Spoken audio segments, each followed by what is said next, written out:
vamos a continuar con nuestra serie que se llama Cristianismo en Acción. Cristianismo en Acción. Y el día de hoy vamos a comenzar ya a desglosar del capítulo 1, pero del versículo 2 al versículo 4. Y el tema que vamos a tratar el día de hoy se llama la prueba de nuestra fe. La prueba de nuestra fe. Así que vayan abriendo sus Biblias en Santiago capítulo 1 del 2 al 4. Vamos a dar inicio ahí. Santiago 1 del 2 al 4. La prueba de nuestra fe. Abróchense sus cinturones, estén dispuestos en su corazón, porque el Señor tiene mucho que hablarnos el día de hoy a nuestras vidas.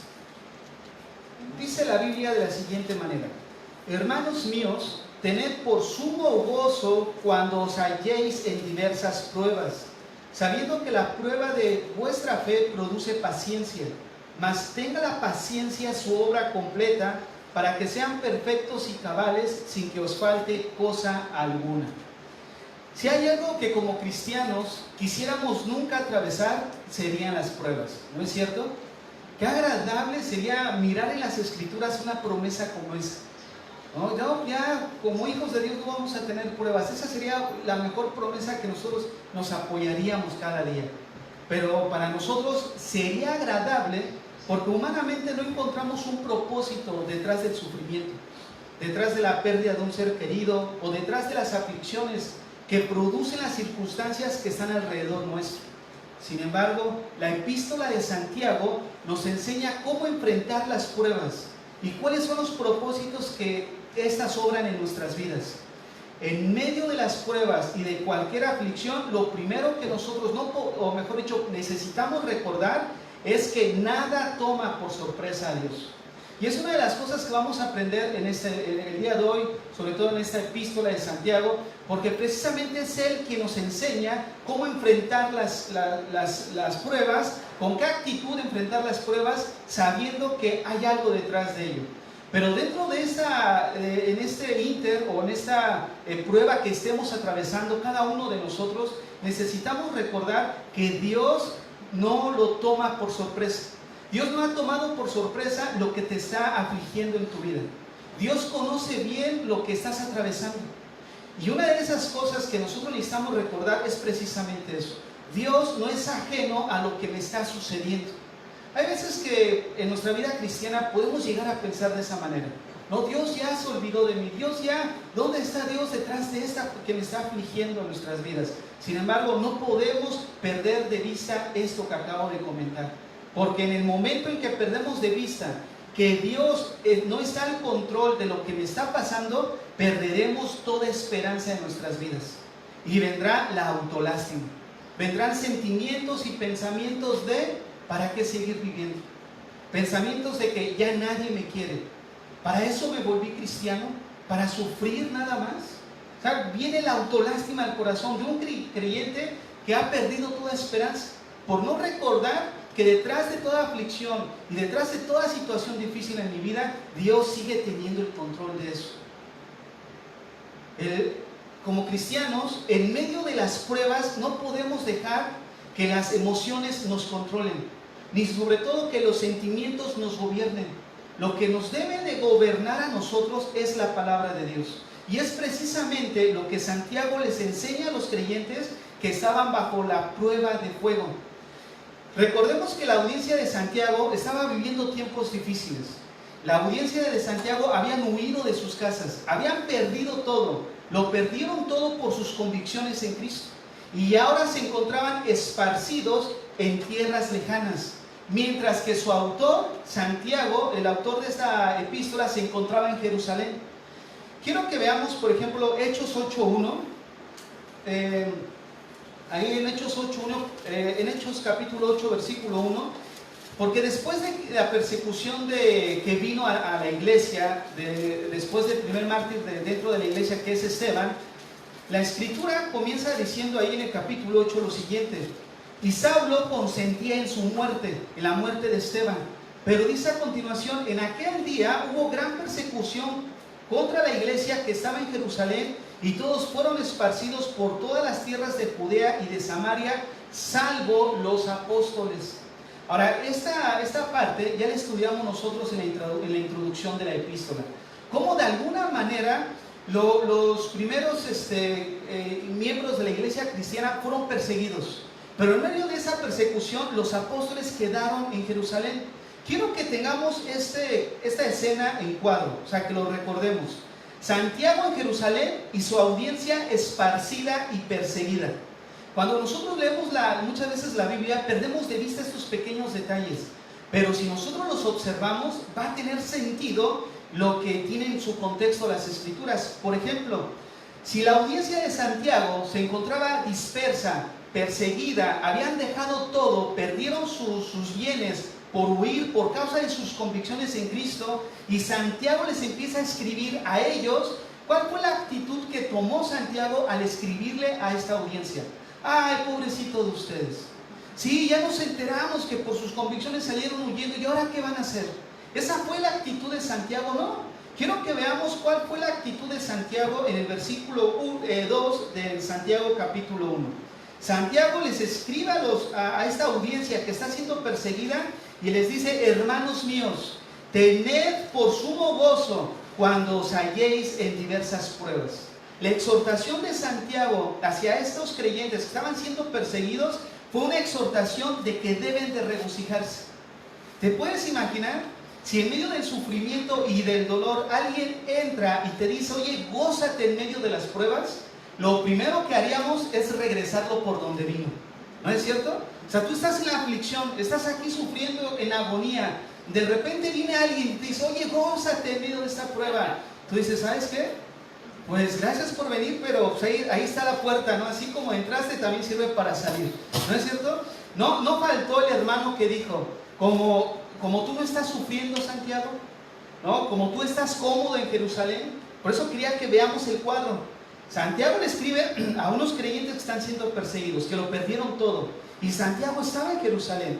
Ellos no padecieron en ese momento, todavía persecución. Y, voy a tomar tantita agua.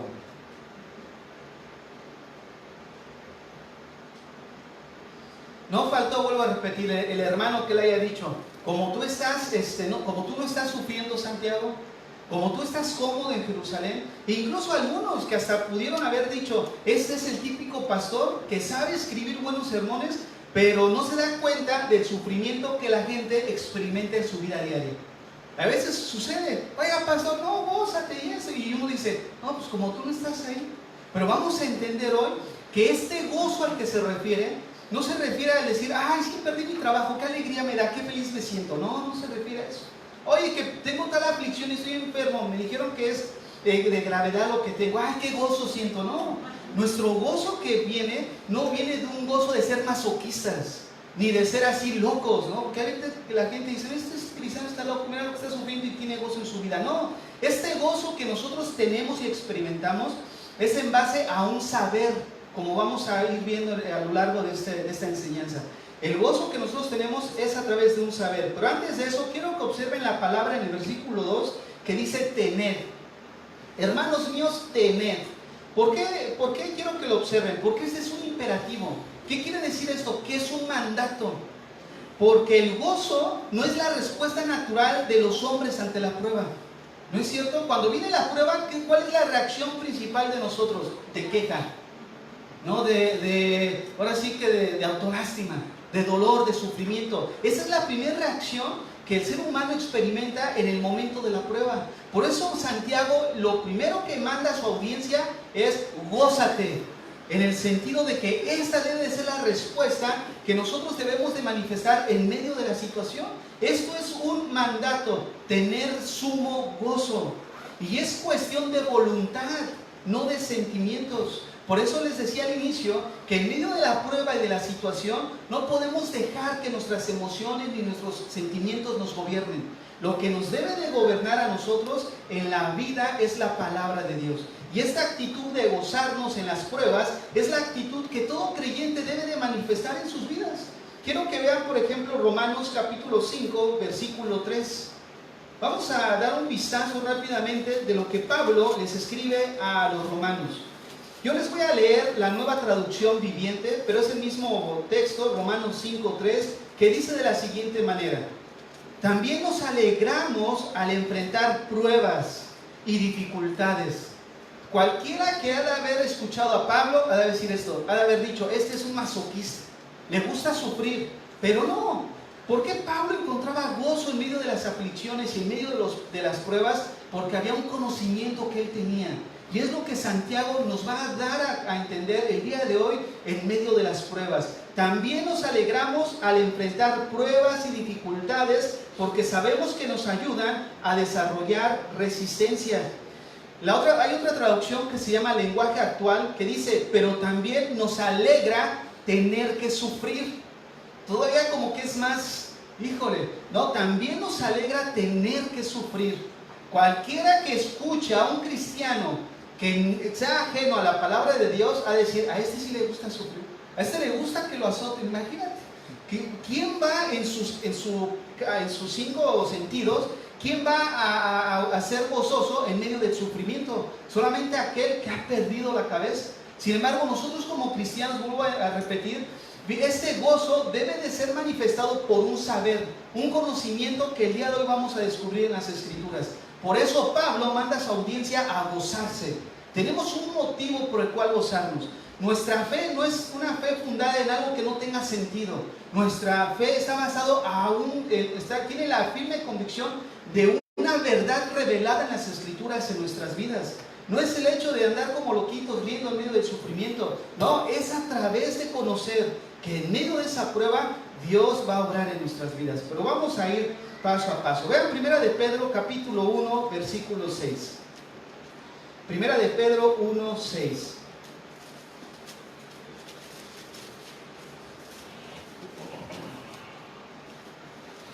Nuevamente les voy a leer yo la Nueva Traducción Viviente. Vean lo que dice: así que alégrense de verdad. Les espera una alegría inmensa, aun cuando tengan que soportar muchas pruebas por un tiempo breve. Cuando tú lees los versículos anteriores, Pedro le está hablando de la salvación que viene en camino. Entonces, en base a eso, Pedro les comunica, les da ahora sí como un aliciente. Mira, la salvación del retorno del Señor para nuestras vidas ya está pronto. Dice, así que alégrense de verdad. Les espera una alegría inmensa, aun cuando tengan que soportar muchas pruebas. Aquí en la tierra, miren, sufrimos, pasamos pruebas, hay dificultades. ¿Qué es lo que nos aflige? Lo primero que te aflige es aquello que está fuera de tu control. Todo lo que tú no puedes controlar, todo lo que tú no puedes estar así abarcando y que puedas tú dominar, eso es lo que aflige al corazón del hombre. Una enfermedad, una situación que está a nuestro alcance, eso trae aflicción. Pero la Escritura dice, alégrate. ¿Por qué? Porque ya estamos de paso aquí. Y una de las cosas que Pedro nos deja ver es que por un tiempo breve. Hermanos, si vamos a estar sufriendo, no es para siempre. Es breve el tiempo. Algo que nos revela o podemos observar de lo que Pedro escribe. ¿Sabes qué? Si vamos a atravesar pruebas, pero no siempre la vida del cristiano es así. Hay pruebas que son breves, otras tienen su tiempo, pero eso está en el tiempo de Dios. Pero les quiero leer este mismo versículo en el lenguaje actual. Traducción lenguaje actual. Por eso, aun cuando por algún tiempo tengan que pasar muchos problemas y dificultades, alégrense. Vean nada más, incluso Jesucristo escribió en Mateo 5 del 11 al 12, bienaventurados sois cuando la gente os insulte, os persiga y falsamente diga todo tipo de mal en contra de vosotros a causa de mí. Regocijaos y gozaos, porque grande es vuestra recompensa en el cielo. Si hay algo que nosotros, en medio de toda aflicción y sobre todo de toda persecución, debemos de gozarnos, de presentar esto en nuestras vidas. Y vuelvo a repetir, es cuestión de voluntad, no de sentimientos. Santiago, en pocas palabras, lo que les dice a sus lectores es, no os amarguéis a causa de las adversidades, sino más bien gozaos. Miren, hace como 2 o 3 semanas, creo atrás, hablábamos algo acerca de las pruebas también, donde este mismo versículo no nos afirma de que no vamos a tener, sino dice cuándo. Ese cuándo afirma que las pruebas van a llegar sí o sí a nuestras vidas. La diferencia de cada uno es cómo las vamos a enfrentar y cómo vamos a salir de ellas. Muchos al pasar por esas pruebas se queman, no resisten. ¿Por qué razón? Porque no tienen un conocimiento respecto a qué es lo que está detrás de esto. Y el día de hoy Santiago nos muestra primero que la primera actitud con la que nosotros debemos de enfrentar las pruebas es gozarnos. Ahora vamos a entender por qué razón debemos de gozarnos y cuál debe ser la fuente de ese gozo. Si la respuesta natural del hombre es todo lo opuesto, ¿no? Entonces es lo que vamos a ir estudiando. Pero una de estas cosas que vamos a descubrir es de que lo que tú valores en tu vida va a determinar tu evaluación. Lo que tú valores en tu vida va a repercutir cómo vas a enfrentar las pruebas. Escúchame bien porque esto es importante. Lo que tú tengas de valor en tu vida y lo que tú valores más va a repercutir cómo vas a encontrar o cómo vas a enfrentar las pruebas y también cómo vas a salir de estas. ¿Por qué razón? Porque si le damos más valor al bienestar y a tu comodidad antes que al carácter, cuando vengan las pruebas te van a ser molestas. ¿Por qué razón? Porque va a venir una prueba donde va a quitar tu incomodidad, o mejor dicho, te va a incomodar, va a quitar tu comodidad y va a quitar tu bienestar. Pero como tú valoras más tu comodidad que tu carácter de lo que Dios está obrando en medio de esa prueba, cuando venga la prueba no vas a tener la actitud correcta y te va a molestar. Si le damos más valor a lo material y a lo físico que a lo espiritual, no podrás regocijarte. ¿Qué gozo vas a encontrar en medio de la prueba cuando pierdes todo aquello por lo que has trabajado años? Es lo mismo que pasó con estos creyentes a los que les escribió Santiago. Ellos dejaron sus posesiones, dejaron casas atrás, lo perdieron todo. Ahora, si tú valoras más lo material que lo espiritual, de lo que Dios quiere trabajar en medio de esa prueba, no vas a encontrar un motivo por el cual gozarte. Porque tú todavía tienes tu corazón aquí, en la tierra. Si vivimos solo para el presente y olvidamos el futuro, las pruebas nos van a amargar y no nos van a hacer mejores. Es por eso que Pedro, en 1 de Pedro 1:6 les escribía, alégrense. Y les voy a repetir los versículos anteriores hablando de que el Señor va a venir por nosotros, de que ya vamos a ser libres de todas estas aflicciones que estamos pasando aquí en la tierra. Pero es algo que nosotros ponemos nuestra vista en el futuro. Pero si ponemos nuestra mirada aquí en el presente y olvidamos lo que viene en el futuro, las pruebas te van a acabar amargando. Vas a decir, no, es que no tiene sentido. Para eso me volví cristiano, nada más para estar sufriendo, para estar aquí padeciendo. Y no hay un gozo en tu vida. Es por eso que nosotros necesitamos observar que la actitud que se requiere para enfrentar toda prueba es el gozo. Esto es lo que hace la diferencia entre aquellos que están en el mundo y se acaban suicidando, ¿no? Ayer precisamente unos hermanos me decían, este cantante del Timbiriche, si no me equivoco, ¿no? Garibaldi, ¿no? que se acabó suicidando, se acabó ahorcando. Imagínate, tú te puedes imaginar una persona que lo tiene todo en la vida, tiene fama, tiene probablemente sus propiedades y se acabó quitando la vida. ¿Qué lo orilla a eso? Lo orilla el hecho de que no tiene una esperanza en medio de las pruebas. Pero nosotros como cristianos sí tenemos una esperanza. La mayoría de las personas sienten sumo gozo, pero cuando escapan de las pruebas, ¿no es cierto? Es todo lo opuesto. Tú encontramos el gozo cuando sales de ellas. Sin embargo, la instrucción de Santiago es: ten por sumo gozo al estar en medio de ellas. Ahora bien, ¿a qué se refiere gozo? Como hace rato les decía, es andar ahí con la sonrisa abierta y diciendo, me gusta sufrir ahí nada más porque sí. No, es este gozo que viene de un saber, que hay un propósito detrás de las pruebas. Mira lo que dice el versículo 3. En el versículo 3, sabiendo que la prueba de vuestra fe, sabiendo.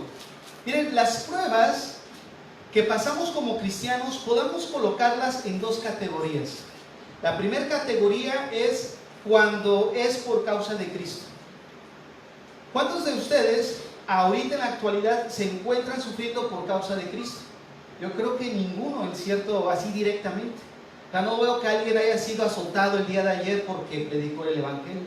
No creo que ahorita su vida esté en peligro porque vinieron a un estudio bíblico, porque se están reuniendo. ¿No? Entonces podemos nosotros tener las pruebas en dos categorías. La primera categoría, cuando es por causa de Cristo. Y cuando es por causa de Cristo, el gozo que vamos a experimentar debe de ser un profundo sentimiento de la aprobación de nuestro actuar por parte de Dios. Una seguridad de sabernos en los caminos y en la voluntad de Dios. No lo busquen, se los voy a leer. En Hechos 5:41 dice de la siguiente manera: y ellos salieron de la presencia del concilio gozosos de haber sido tenidos por dignos de padecer por causa del nombre. Y todos los días en el templo no cesaban de enseñar y predicar a Jesucristo. Los apóstoles fueron perseguidos y pasaron una prueba por causa de Cristo.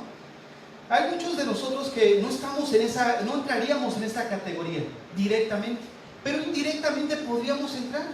¿Por qué razón?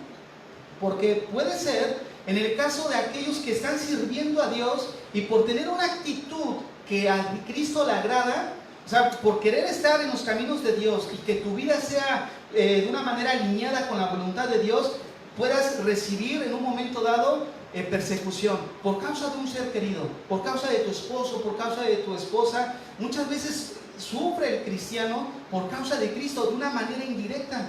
¿No? ¿Por qué razón? Porque quieres hacer la voluntad de Dios. ¿Cuántos de nosotros no sufrimos en un tiempo por causa de Cristo cuando nos volvimos a Cristo?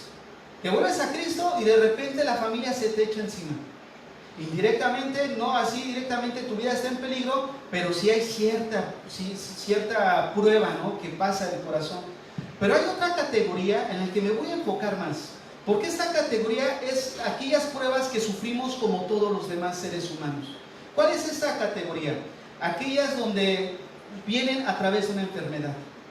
Sufrimos o viene una prueba a través de la pérdida de un trabajo, a través de la pérdida de un ser querido.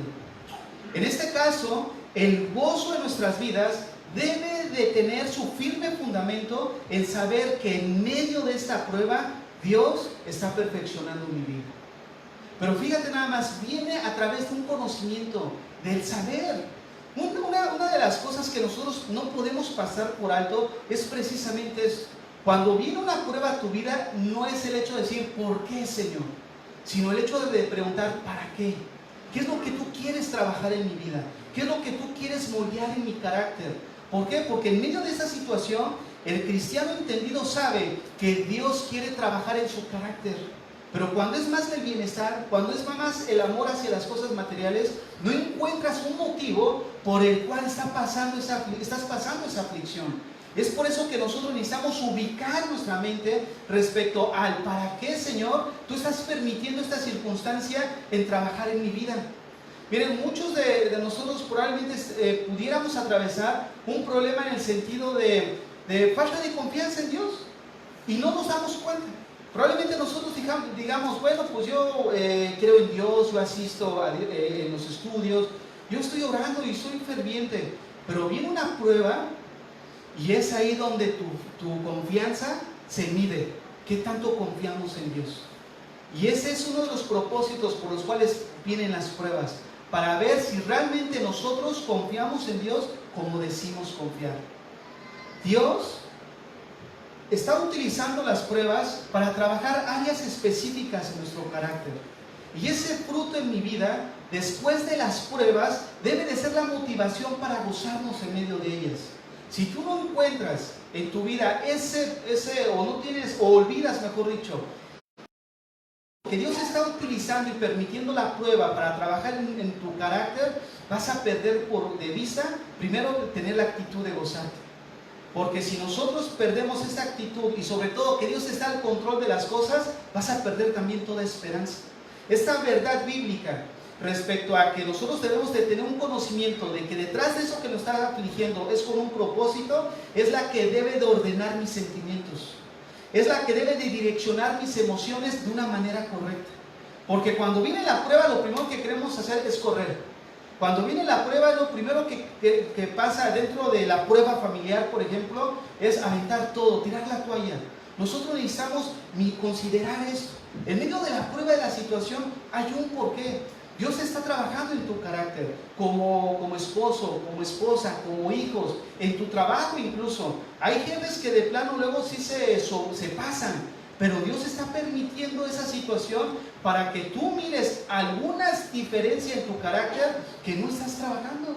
Miren, yo les voy a poner un ejemplo. Hace algunos años, lo he mencionado ya aquí, que pasamos una situación difícil aquí. Y yo dije, bueno, pues yo ya saldé algunas cosas, pero otra vez revivieron ciertas situaciones. Que yo estoy ahorita en ese inter. Yo le he platicado con 2 o 3 hermanos. Y en eso yo dije dentro de mí, no, pero pues ya quedó, ¿para qué? Pero Dios habló a mi corazón en un sentido, me dijo, no. O sea, me dejó ver en mi vida que hay cosas que todavía tengo que arreglar. Y ahora es ahí donde yo necesito actuar. ¿Qué es lo que voy a hacer en respuesta a lo que Dios está permitiendo ahorita? Que venga otra vez una situación que ya pasé tiempo atrás, para ver si en mi corazón realmente está esa, o sobre todo en mi carácter, realmente Dios voy a dejar, o mejor dicho, me voy a dejar trabajar por Dios, o voy a dejar que eso pise otra vez un área en mi vida. Es ahí donde nosotros podemos mirar, es en medio de la prueba donde salen esas pequeñas asperezas, donde salen esos pequeños botoncitos de color negro en nuestro carácter. Es ahí en medio de la mala contestación, en medio de la pérdida de trabajo, en medio de la enfermedad, en medio de donde perdemos algo de valor, donde sale nuestro carácter, esas pequeñas deficiencias. Y es ahí donde Dios quiere trabajar, para que pongamos nuestra confianza en Dios, para que demos un paso y le digamos, ok Señor, ahora veo que realmente mi carácter no está tan perfeccionado como yo creía. Y es ahí donde Dios mete su mano y empieza a trabajar en nuestros corazones, en nuestras vidas, en nuestro carácter. Por eso vuelvo a repetir, esta verdad bíblica es la que nos debe de direccionar nuestras emociones. Pero si en medio de la prueba y en medio donde tú tienes que tomar una decisión, te dejas gobernar por el enojo, por la situación adversa que tú estás pasando en ese momento, por tus emociones de odio o de rencor o de resentimiento, y tomas la decisión, te vas a equivocar. Nosotros necesitamos pensar con cordura, necesitamos pensar con un conocimiento de saber que Dios está permitiendo esto en mi vida y que Él está orquestando todo esto porque Él quiere moldear en nuestras vidas, Él quiere trabajar en nuestros corazones. Ahora, lo que nosotros miramos también en el versículo 2 es que las pruebas son diversas. Primero, Santiago nos dice cuál es la actitud que debemos de tener para enfrentar estas pruebas y por qué es el motivo. En 2 categorías pusimos las pruebas. La primera es cuando somos perseguidos o pasamos una prueba a causa de Cristo, directamente. Y esto nos enseña que pues nuestro caminar y nuestra actitud está de una manera alineada con Dios, y es por eso que recibimos persecución. Número 2, que sufrimos como todos los demás. Pero en medio de ese sufrimiento como todos los demás necesitamos observar que Dios está permitiendo esta prueba para perfeccionar mi vida. Ahora, vamos a ver cómo hay diversos tipos de pruebas. Vean el versículo 2 lo que dice. Hermanos míos, tened por sumo gozo cuando os halléis en diversas pruebas. Fíjate nada más, halléis en diversas pruebas. Las circunstancias angustiosas son precisamente esas adversidades que Dios usa para probar la fe del creyente. Estas pruebas vienen de modos y de formas diversas. Si tú miras, cada día tenemos una prueba distinta que enfrentar. Si no es el esposo, es la esposa, son los hijos, es el trabajo, es el nivel mundial ahorita con esto que vivimos, pero siempre estamos enfrentando pruebas de diferente tipo. Ningún creyente ha recibido esta garantía, como decíamos al inicio, de que no vivirá una vida libre de dificultades. Todos experimentaremos dificultades, problemas de un tipo o de otro.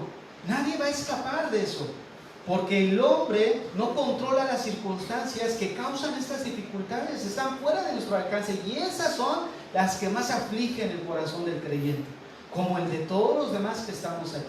Hay familiares de nosotros que probablemente estén enfermos.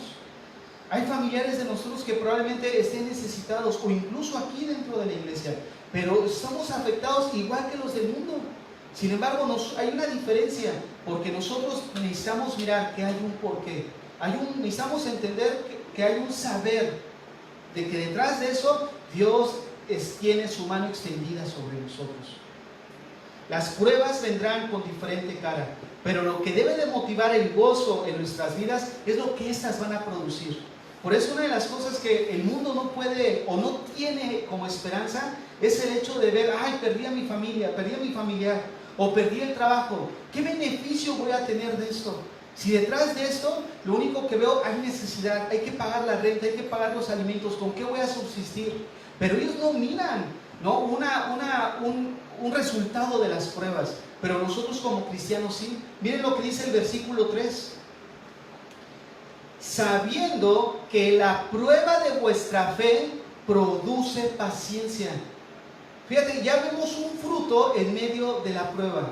Santiago no presenta las pruebas como algo que ellos no supieran que iban a atravesar, sino más bien, Santiago presenta las pruebas diciendo que vamos a atravesar por ellas, que vamos a tener un conocimiento ya previo que van a venir a nuestras vidas, pero también nos da a entender que hay un conocimiento en el sentido que debemos de mantenernos firmes porque hay un propósito detrás de ellas, y este propósito debe de ser el estímulo a nuestras vidas para permanecer firme en medio de la prueba. Miren, si no encontramos nosotros un propósito por el cual viene el sufrimiento al corazón del hombre, nos desmoronamos. Si no nosotros tenemos la esperanza que detrás de esta enfermedad que tengo o detrás de esta circunstancia que me está afligiendo hay un propósito que Dios está haciendo, perderemos toda esperanza. Es por eso que este conocimiento es el que debe ser la plataforma en nuestras vidas para mantenernos sólidos. Dios está permitiendo dificultades en nuestras vidas, en nuestros hogares, en nuestros matrimonios, con el propósito de que veas que no eres el mejor padre como decías ser, que no eres la mejor madre como decías ser, que no eres la mejor ayuda o mejor padre como decíamos serlo. Es hasta que nosotros vemos algo que pone a prueba la calidad del padre que soy, que muestra mi deficiencia ante esa prueba. Fíjate, es eso, Dios permite esa situación. A veces que nos creemos, no, pues yo ya llegué al top, no, soy el top 10 de padre, de cristiano. Pero cuando viene la prueba, mide realmente si has llegado a ese top 10 o simplemente estás menos el 10, ¿no? Porque realmente es ahí en la prueba donde mide nuestra consistencia. Mira, la palabra prueba significa someter algo o alguien a prueba con el propósito de descubrir la naturaleza verdadera de esa persona o la calidad real de una cosa. Vuelvo a repetir, la palabra prueba significa someter a alguien o algo a prueba con el propósito de descubrir la naturaleza verdadera de esa persona. Pero quiero que notemos algo. Esta definición nos da a entender lo siguiente. Supongamos que yo trabajo con metales, pero quiero mirar la calidad de un metal. Obviamente le pongo cierta sustancia al metal para ver si tiene alguna impureza o es un metal genuino. ¿Por qué razón? Porque yo humanamente desconozco si ese metal que estoy metiendo a prueba es puro o no es puro. Mas no así Dios. O sea, cuando nosotros vemos esta palabra prueba, que significa someter a prueba algo o alguien con el propósito de descubrir la naturaleza verdadera, necesitamos entender que Dios no nos pasa a prueba para que la prueba traiga el conocimiento a Dios si realmente somos genuinos o no.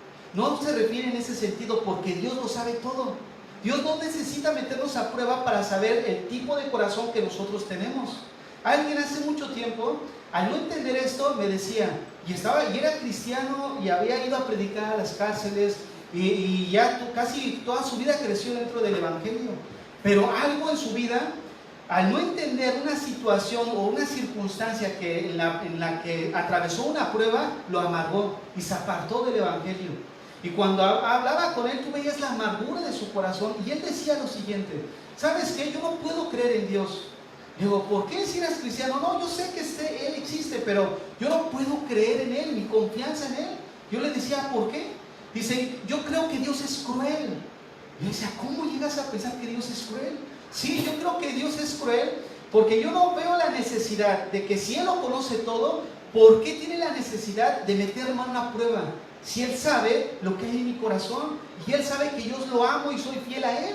Y le dije, precisamente para eso, para que descubras que no lo amas como dices amarlo, para que descubras que no eres tan fiel como dices serlo, porque es la prueba no que comunica a Dios, lo que hay en mi corazón, sino es la prueba lo que me comunica a mí que realmente no creo en Él como digo creer, que no soy fiel como digo serlo. Es la prueba la que me comunica a mí, porque si Dios no permitiera este tipo de pruebas, ¿cómo nos daríamos cuenta? Si nosotros somos bien egocéntricos a veces. No, yo estoy bien. No, es él, no es ella, no, es que es mi jefe. Y hasta que viene una prueba, descubres esas deficiencias en tu carácter. Es por eso que Dios permite eso. Pero nosotros necesitamos enfocarlo correctamente. Porque si no lo enfocamos correctamente y nos echamos la culpa y hay un señalamiento así y no apuntamos hacia nosotros de ver, Señor, esta prueba que estoy atravesando, ¿cuál es el propósito? Dice, es que tú necesitas trabajar en esta área de tu carácter. Tú dices que crees en mí y tienes confianza. Bueno, si tú dices que crees en mí y tienes confianza, voy a permitir que venga una situación. Para que esa situación veas tú que no tienes esa confianza que dices tener, pero no solamente tienes el propósito de mostrarnos a nosotros que no tengo mi confianza en Él como yo digo tener, sino que esa prueba me va a descubrir mi corazón y me va a impulsar a crecer en ese crecimiento, a tener ese crecimiento en Él. O sea, produce en mí un crecimiento. O sea, no es de que Dios sea de una manera, ¿cómo se puede decir? Obre mal en contra de nosotros como creyentes. ¿Sabes qué? Ahora te voy a meter una prueba para hacerte pedazos y que veas que tú no me amas como dices serlo. Hipócrita. O sea, no. Dios no permite eso. Dios está obrando una prueba en nosotros con el fin de producir madurez. Con el fin de que veamos primeramente, híjole Señor, la verdad yo creía que te amaba, pero ahora me doy cuenta que no te amo mucho. Ahora te doy cuenta que no tengo mucha fe en ti. Yo creía que confiaba totalmente en ti, pero ahora que viene esto que estoy sucediendo y está pasando en mi vida, ahora esto Dios está utilizando para que haya ese crecimiento en confianza en Dios. Señor, esta enfermedad, yo no la entiendo, no la comprendo, pero yo sí sé que tú estás orquestando esto y ahora que yo creía que tenía fe en ti, veo que estoy deficiente. Pero esto que estoy atravesando va a causar en mí una paciencia, porque dice el versículo, creo que es el versículo 3, sabiendo que la prueba de vuestra fe produce paciencia.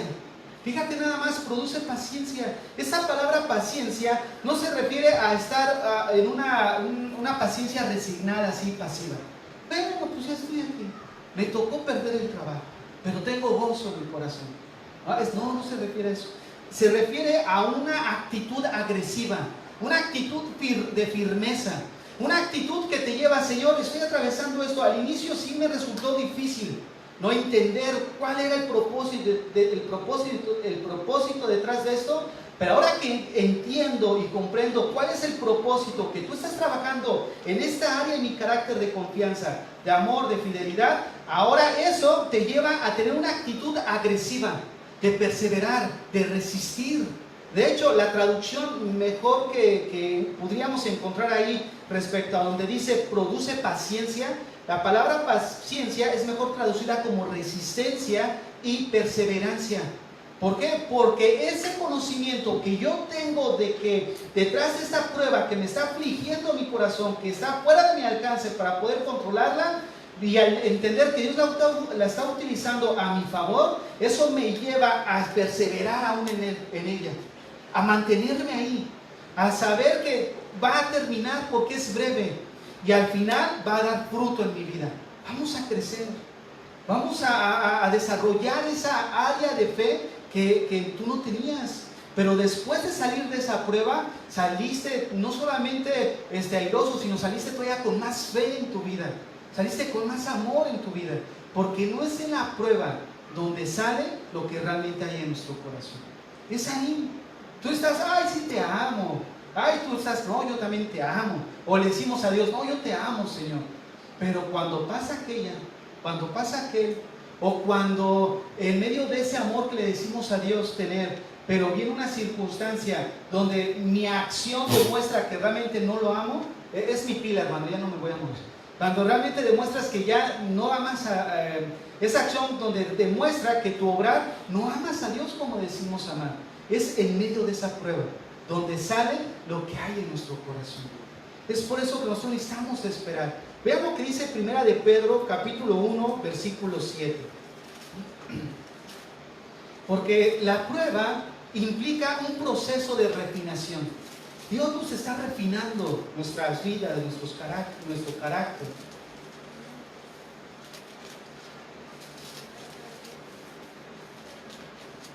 Primera de Pedro 1:7.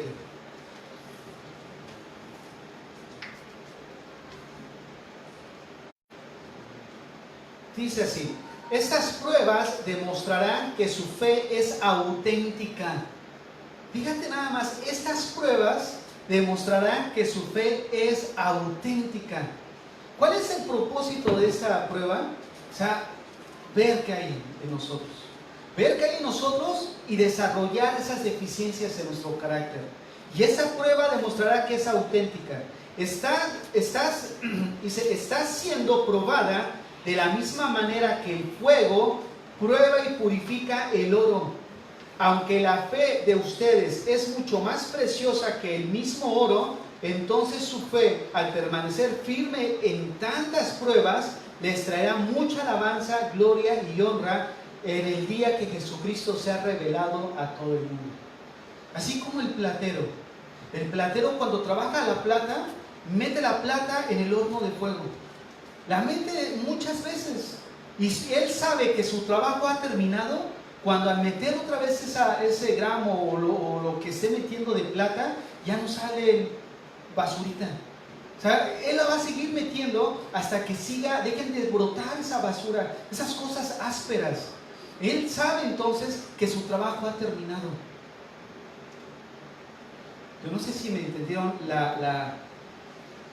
así que la alegoría.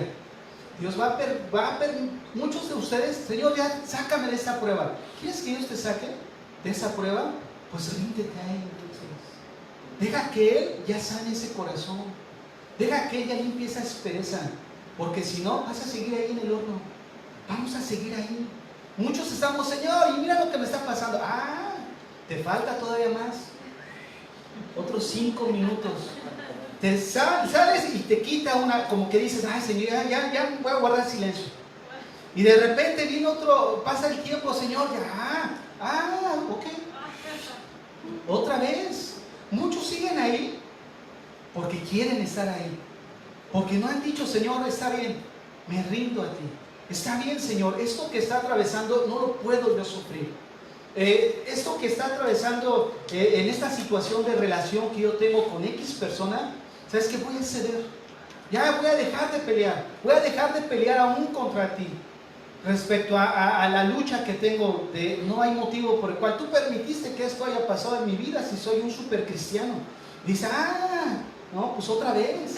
No, con mayor razón, mira la actitud de tu corazón. No, nosotros muchas veces tenemos actitudes que no nos damos cuenta, pero que Dios sí conoce, porque Él es el platero. Y Él sabe cuántas veces nos va a meter al horno para sacar esas impurezas. Pero mientras menos te dejes tratar por Dios, más vamos a estar ahí. Más vamos a estar ahí. Por eso esta semana me voy a poner las pilas con lo que les dije. ¿Por qué? Porque yo quiero que mi corazón realmente quede saldado toda deuda. ¿Por qué razón? Porque yo no quiero traer esto en mi vida.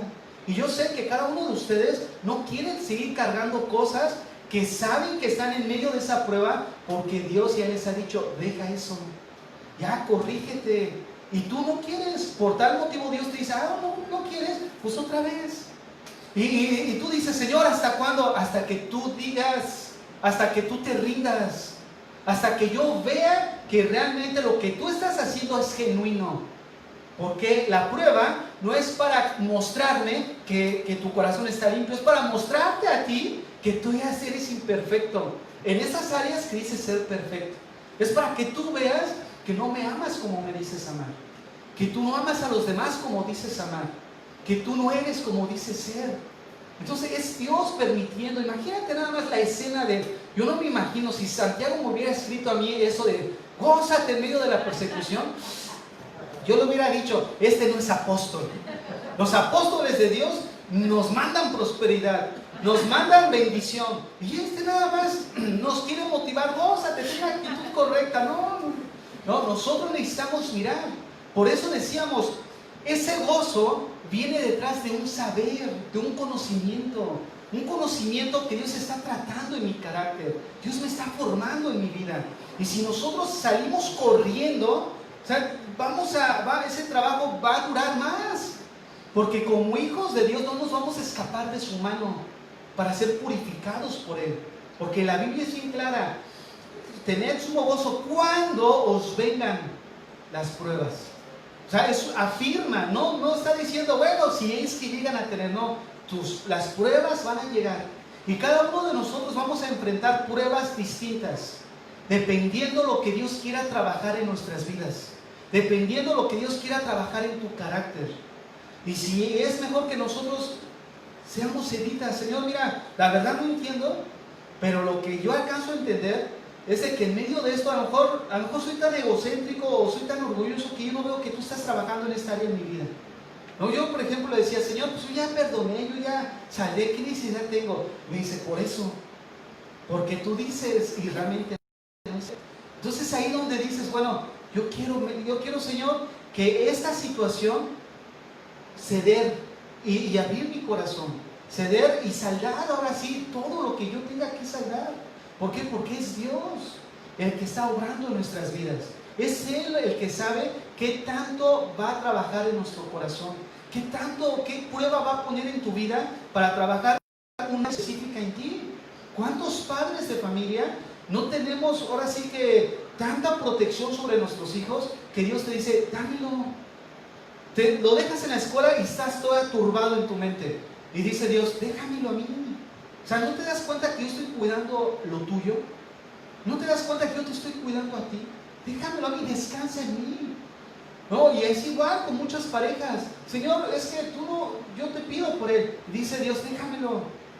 Tú no hagas nada, déjamelo nada más. Pero si tú quieres meter las manos y no me lo quieres dejar, pues entonces síguele. Y vas a seguir ahí en el horno. Pero el día que tú lo sueltes, mira, Dios va a tratar con él.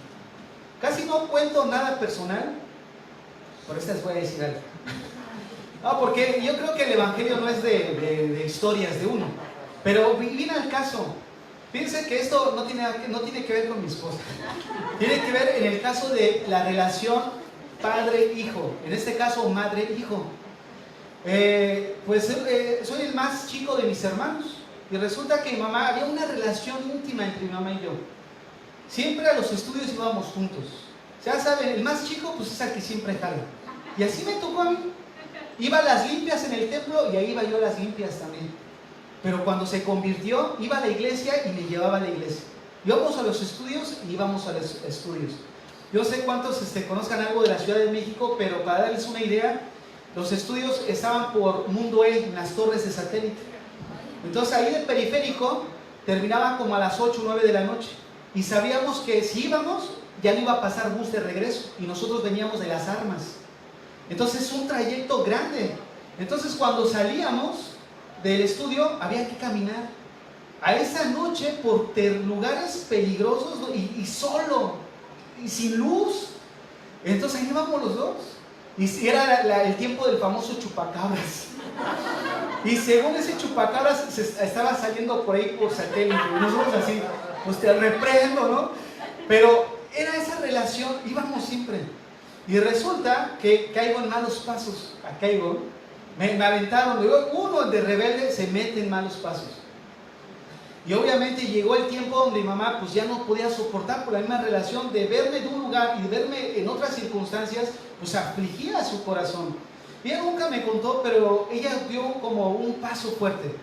Cuando escuchó que mi sobrino se venía para acá y me dijo, ¿sabes qué? He escuchado que tu sobrino se va, vete con él. Prefiero que estés allá y saber que estás bien a que me vengan a decir, oiga, su hijo está muerto, vaya por él, o está en la cárcel. Dice, yo prefiero tenerte allá. ¿Sabes? Lo que ella hizo fue soltar esa ligadura. ¿Sabes qué? Entregarlo a Dios. Me dijo, mira, yo confío en Dios, vete. Y Dios entonces empezó a tratar en mi vida, en la soledad. Donde no tenía amigos, mi sobrino también me dejó. O sea, todo Dios lo permitió. ¿Para qué? Para tratar en este corazón orgulloso. Porque muchas veces pensamos que el orgullo tiene vestimenta. El orgullo no tiene vestimenta externa. El orgullo habla de una actitud del corazón. Así como la humildad no tiene una vestimenta externa. La humildad habla de la actitud del corazón. Y es ahí donde Dios trató, pero el punto a lo que iba es precisamente a eso. Cuando nosotros soltamos a Dios, esa persona, o soltamos a Dios, esa confianza es donde Dios empieza a obrar en nuestras vidas. Porque damos un paso de fe. Señor, yo no puedo en medio de esta prueba, en medio de este coronavirus, que mis hijos van a la escuela y la cosa está tremenda, pero yo confío en ti, tomando tus precauciones, pero Dios, yo confío en ti, ¿no? Y es ahí donde Dios empieza a orar. Si perdiste algo, es por algo.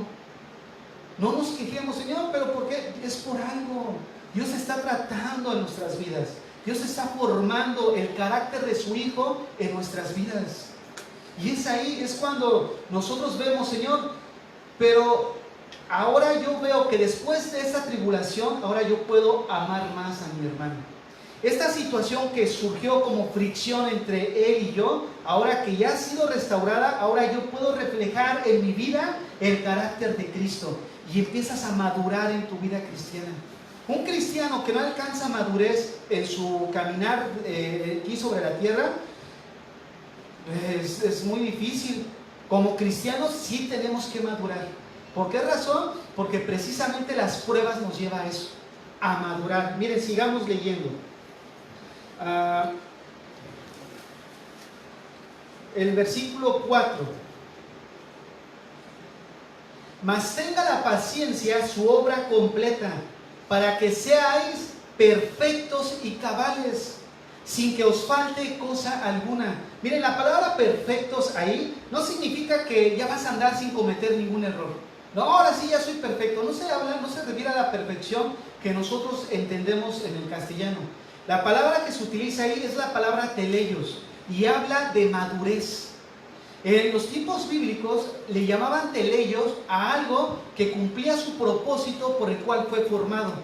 Por ejemplo, este púlpito, ¿por qué razón lo tenemos aquí? ¿Cuál es el propósito por el cual fue elaborado? Bueno, para apoyarnos en él, usarlo como base para leer nuestras Biblias, poner la computadora, poner agua, o sea, tiene esa función. Entonces, como este púlpito cumple con la función por la cual fue elaborado, se dice que es teleios. O sea, es maduro. Pero cuando la palabra se refiere a nosotros como personas, se refiere precisamente a eso. Que Dios está permitiendo esas situaciones en tu vida para que maduremos, para que seamos perfectos, para que crezcamos en madurez, para que ahora podamos nosotros reflejar en nuestras vidas el propósito por el cual Dios nos salvó. Fuimos creados para buenas obras. Dice Efesios 4, si quieren ir ahí a Efesios 4, versículo 17. Versículo 13, vamos a leer desde el 12. Bueno, desde el 11, porque ahí agarramos más contexto. Efesios 4, 11, dice así: y él mismo constituyó a unos apóstoles, a otros profetas, a otros evangelistas, a otros pastores y maestros, a fin de perfeccionar a los santos. Fíjate, esta palabra perfeccionar es la palabra catartismos, que significa adecuar, preparar, perfeccionar. O sea, es un entendimiento que nos lleva también a mirar que nos está ayudando a llevar esa madurez en nuestras vidas. Pero ¿cómo se hace esta labor? A través de la enseñanza, a través de la palabra de Dios. Mira lo que dice otra vez el 12: a fin de perfeccionar a los santos para la obra del ministerio, para la edificación del cuerpo de Cristo. Mira el 13: hasta que todos lleguemos a la unidad de la fe y del conocimiento del Hijo de Dios, a un varón perfecto, a la medida de la estatura y de la plenitud de Cristo, para que ya no seamos niños fluctuantes. Mira cómo el mismo pasaje hace la contraparte de maduro a niños fluctuantes, a niños inmaduros. Un niño inmaduro en la fe es aquel que siempre huye de las pruebas. Un niño maduro en la fe es aquel que siempre está quejándose en medio de la prueba y no observa que hay un propósito en su vida y no permite o no cede su vida para que Dios trabaje en él, no deja que Dios sobre en su vida. Y siempre está así. ¿Y por qué? Y esto y aquello. Y a esos hay que tratarlos con amor. Pero hay que enseñarles con el conocimiento de que Dios está permitiendo eso en su vida para madurar en su relación con Él. Para reflejar en su vida, como dice el versículo 13, hasta que lleguen a la estatura de un varón perfecto, a la medida de la estatura de la plenitud de Cristo. Y aquí se refiere a que nosotros debemos de reflejar las cualidades de Cristo cuando Él estuvo aquí en la tierra. Que te maldijo, ora por Él. Aquel jefe te corrió de una manera inadecuada, lo bendigo y no lo voy a maldecir ni voy a hablar mal de Él. Voy a orar por Él. O sea, habla de eso. Mostrar ese carácter en nuestras vidas. Pero para que tú llegues a perdonar, ¿qué se necesita antes? Que haya una fricción que te lleve o te orille a tener esa experiencia de perdonar. Fíjate nada más, una persona, tú no perdonas nada más porque sí, tú perdonas porque te ofendieron o hubo algo que en tu corazón te amargaste, ¿no es cierto? Entonces Dios permite eso, ¿para qué? Para que desarrollemos en nuestras vidas esta cualidad. Así como Cristo amó y perdonó a sus enemigos, también yo voy a perdonarlo a Él. También yo la voy a perdonar a ella. Por eso decíamos, el Evangelio se vive dentro del matrimonio, dentro del núcleo familiar, de los hijos, del esposo, porque es ahí donde nosotros necesitamos manifestar primeramente las cualidades de un cristiano, de un hijo de Dios, porque son aquellos que están cerca de nosotros, donde sus ofensas nos abren más profundo la herida, ¿no? Aquella a la que tú amas. ¿Tú has escuchado a alguien que va en la calle y de repente a lo mejor pues está no en sus cabales y te insulta y te dice de cosas? Tú dices, no sé, que está mal, no está alcoholizado, pobrecito.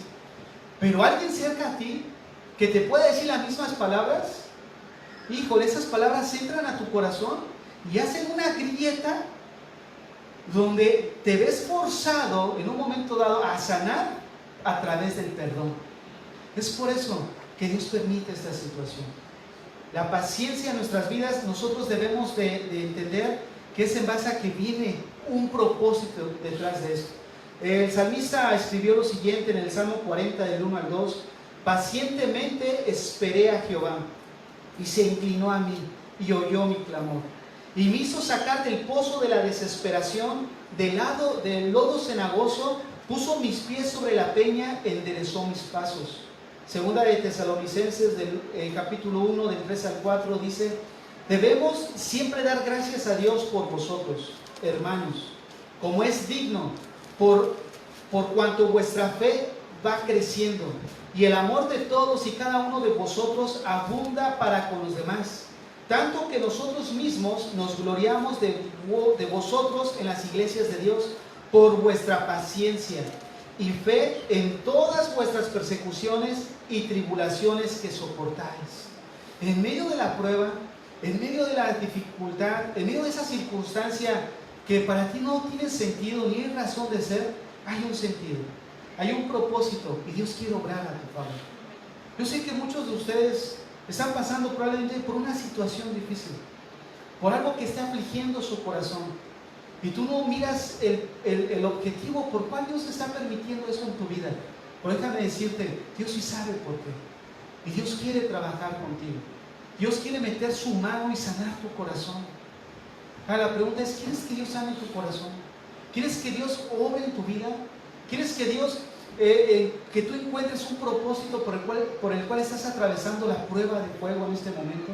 Dios quiere que primero comencemos a entender que Dios tiene un propósito detrás de todo esto. Abre tu corazón esta mañana y dile: Señor, ¿cuál es la área de mi carácter que quieres corregir? Señor, sana mi corazón, restaura mi vida. En esto que probablemente me amargó esta prueba, en vez de sacar buenos resultados, me está amargando, porque no tiene sentido por el cual estoy pasando. Ahí en tu lugar, cierra tus ojos. Cierra tus ojos ahí en tu lugar, no te distraigas.